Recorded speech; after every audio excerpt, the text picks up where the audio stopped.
Hello everyone, હું Mehul sir આપ સૌનું સ્વાગત કરું છું મારી ચેનલ ધ બ્રાઇટર્સમાં.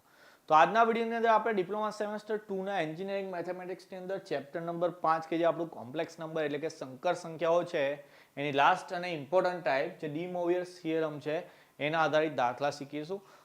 ત્રીજી ટાઈપ હું ચલાવી હતી મોડ્યુલસ આર્ગ્યુમેન્ટ અને પોલર ફોર્મ વાળી, જેમાં હું તમને ગેરંટી આપી હતી કે એક્ઝામ્પલ તો પૂછાશે જ.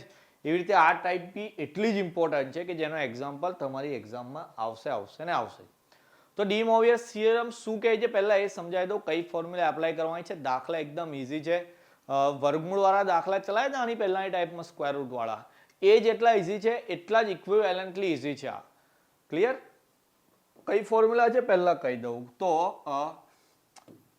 એવું આપેલું હોય આપણને cos theta plus i sin theta, any n power આપેલી હોય તો તમે એને આ રીતે બી લખી શકો cos n theta plus i sin n theta.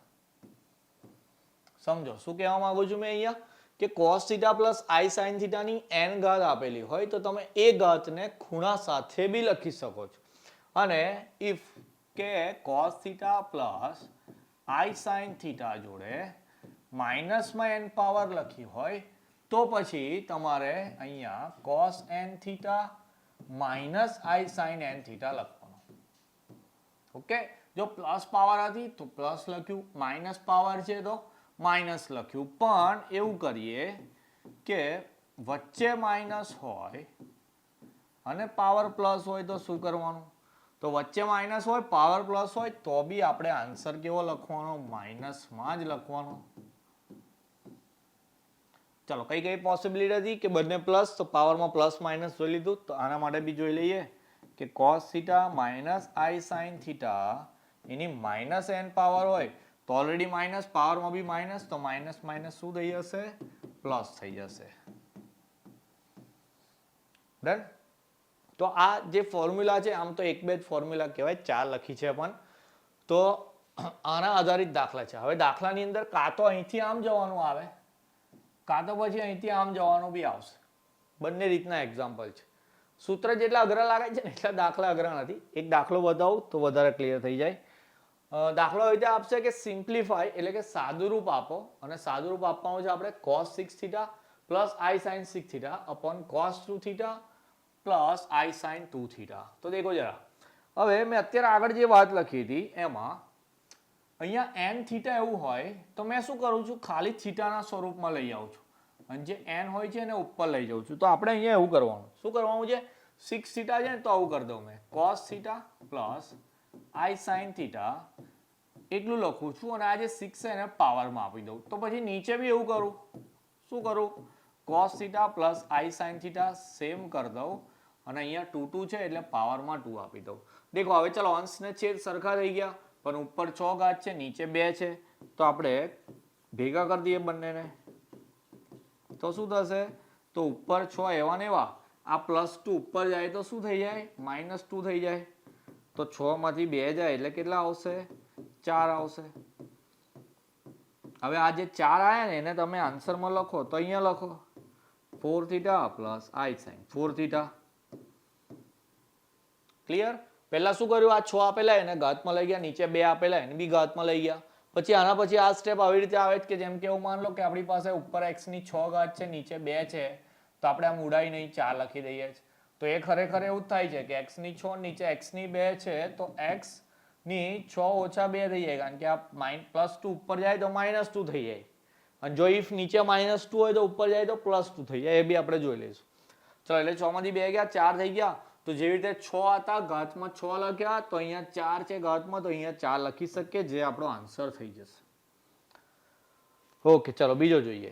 ચલો, બીજા આ રીતના આવે છે, મતલબ મોસ્ટલી એક્ઝામની અંદર આ રીતના જ એક્ઝામ્પલ પૂછાતા હોય છે કે જેમાં એવું પહેલામાં આપ્યું છે cos 3 theta plus i sin theta raise to -4, cos theta minus sin theta raise to 5, cos 2 theta minus i sin 2 theta raise to 6, cos 13 theta plus i sin 13 theta.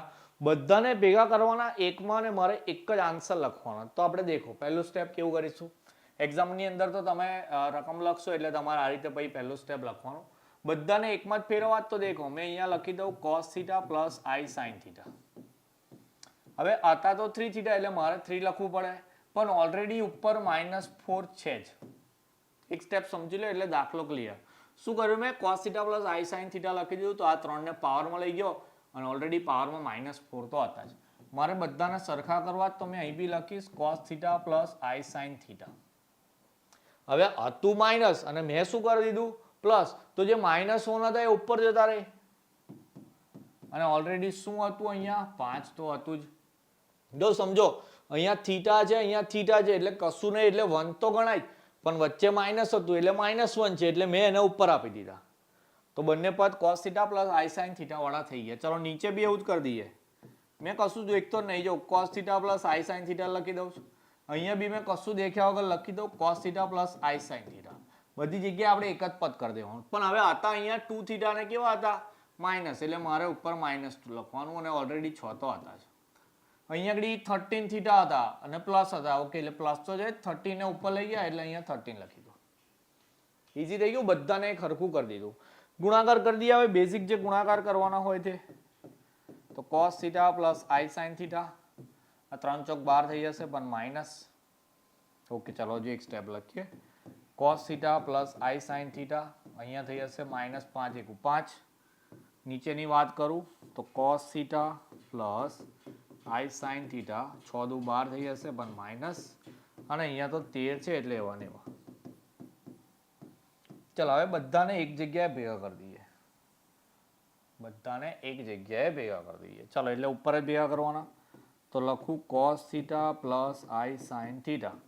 ચલો ઉપર પાવર પહેલી -12 હતી, પછી હતા -5. હવે નીચેથી -12 ઉપર જો આવશે તો પ્લસ થઈ જશે. ઓકે, ચાલો નીચેથી +13 ઉપર આવશે તો -13 થઈ જશે. ડન. આમ તો આ બંને ઉડી જ જતા હતા, પણ આપણે એક જ મેથડ તમને શીખવાડું જે દરેક દાખલામાં એપ્લાય થાય. આપણે બધાને એક સરખા કરી દેવાના અને બધી ઘાત એટલે કે બધી પાવરને ઉપર ભેગી કરી દેવાની. તો -12 -5 લખી દીધા. નીચેવાળા ઉપર આવે તો ઉલટાઈ જાય, એટલે -12 ઉપર આવ્યા, +12 +13 ઉપર આવ્યા, -13 આવ્યા, બંને કટ થઈ ગયા. 13 ને 5 થઈ ગયા 18. તો મેં આવી રીતે લખીશ cos theta plus i sine theta ની -18. ચલો -18 છે એટલે અહીંયા માઇનસ કરવાનું, થીટાની જગ્યાએ 18 લખવાનો. તો આન્સર આવી ગયો આપણો cos 18 theta minus sign 18 theta. Okay, જો અહીંયા માઇનસમાં હોય તો પછી અહીં માઇનસ થઈ જાય. થીટા 18 લખવાનું, કારણ કે પાવર કેટલી આવી હતી આપણી? 18 આવી હતી. ખબર પડી ગઈ હશે, પણ હજુ બી એક એક્ઝામ્પલ શીખવાડી દઈશ તમને. cos 2 theta plus i sine 2 theta raise to -3, 5 theta raise to -5, 4 theta raise to 9, 5 theta raise to -9.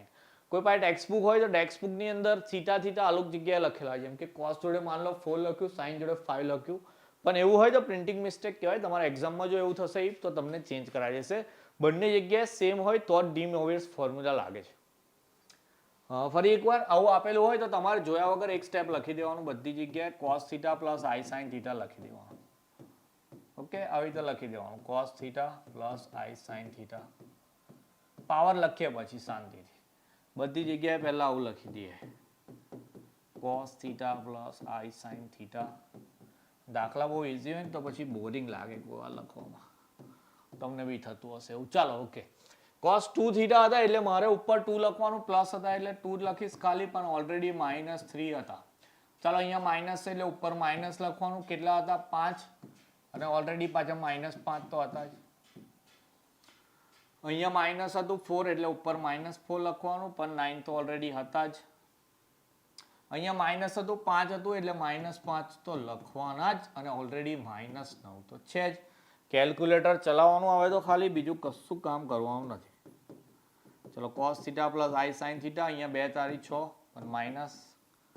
cos theta plus i sine theta minus એટલે 25 થઈ જશે પ્લસ. ચલો નીચેની વાત કરીએ.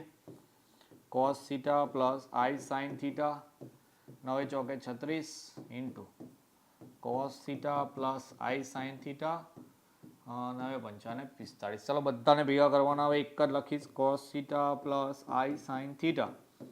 ઉપરવાળા જે એવા હોય એવા ને એવા -6 પ્લસ 25. નીચેવાળા ઉપર આવે તો ચિહ્ન ઉલટાય, -36 ઉપર આવે +36, પ્લસ 45 ઉપર આવશે -45. ચલો સાદરૂપ આપી દઈએ. કેટલો આન્સર આવે છે કેલ્સી ની અંદર? લખીએ answer cos theta plus i sine theta 36 માંથી 6 જાય 30 અને 25 માંથી 45 જાય એટલે 20 એટલે 10 થઈ જશે ને. તો આન્સર આવશે તમારો cos tan theta plus I sin tan theta. તો આવી રીતે સિમ્પ્લિફાય કરવાનું, સાદરૂપ આપણને દાખલા પૂછાય ડી મોવિયસ થિયરમનો.